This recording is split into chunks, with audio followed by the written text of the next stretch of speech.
Dans les salons de l'auto ou les revues spécialisées, on voit toutes sortes de voitures avant-gardistes qui nous font vraiment rêver. Mais bon, on ne risque pas de les voir de sitôt dans la vitrine d'un concessionnaire. Ce serait comme voir un vêtement haute couture quitter les passerelles de New York, Paris ou Milan pour se retrouver dans un magasin à grande surface. On utilise plutôt la technique de prototypage rapide plutôt que de chambouler les lignes de montage traditionnelles pour ces quelques véhicules excentriques. Après avoir créé la pièce en 3 dimensions, cet ordinateur guidera la machine chargée de construire le prototype. Une des méthodes consiste à diviser le dessin en couches de quelques millièmes de centimètres d'épaisseur. Un laser reçoit ces informations, puis est dirigé sur un plateau qui contient une résine liquide photosensible. Au contact du laser, la résine durcit et prend la forme de la pièce, couche par couche. Pour bien faire sécher cette résine, on fait pivoter le prototype sous un rayonnement ultraviolet pendant quelques heures. Une autre méthode de prototypage fonctionne presque de la même façon, mais elle utilise un plastique réduit en poudre fine plutôt que de la résine.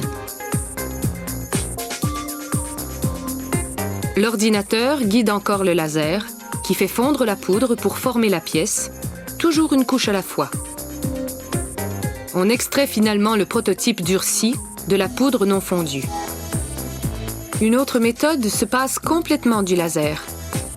L'ordinateur guide directement la machine qui taille le prototype dans un matériau dur, comme le bois composite.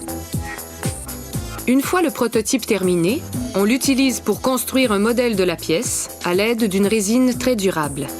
À partir de ce modèle, on fabrique le moule qui servira à couler le métal pour former la vraie de vraie pièce.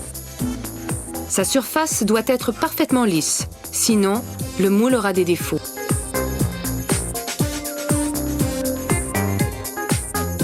Ces canaux guideront le métal liquide jusque dans le moule.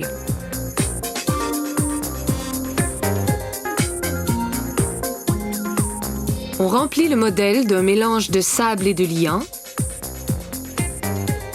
dont on lisse la surface. Puis, on le numérote pour pouvoir le retracer. En 15 minutes, le mélange aura durci et on pourra enfin mouler la pièce. Il s'agit ici de magnésium, chauffé à 700 degrés Celsius. Ce sable l'empêchera de réagir avec l'air. Après 10 à 20 minutes, le voilà durci. On fend alors le moule sur un convoyeur. Pour mouler les pièces qui requièrent une meilleure finition de surface, on utilise un moule en plâtre. Les ouvriers placent une boîte autour du prototype pour contenir le plâtre.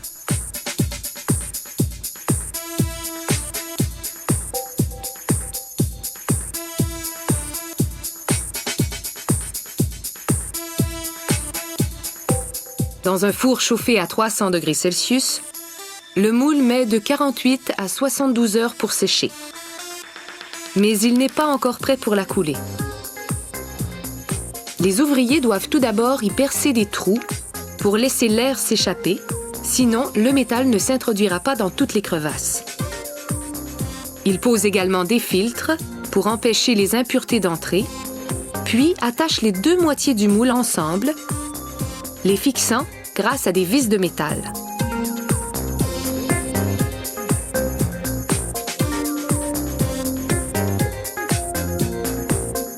Ils versent toujours aussi prudemment le magnésium liquide et se servent d'un gaz spécial pour empêcher le métal de s'enflammer. Encore une fois, ils scellent l'ouverture avec du sable. En moins d'1 heure, le métal est refroidi et on peut briser le moule de plâtre afin d'en extirper la pièce.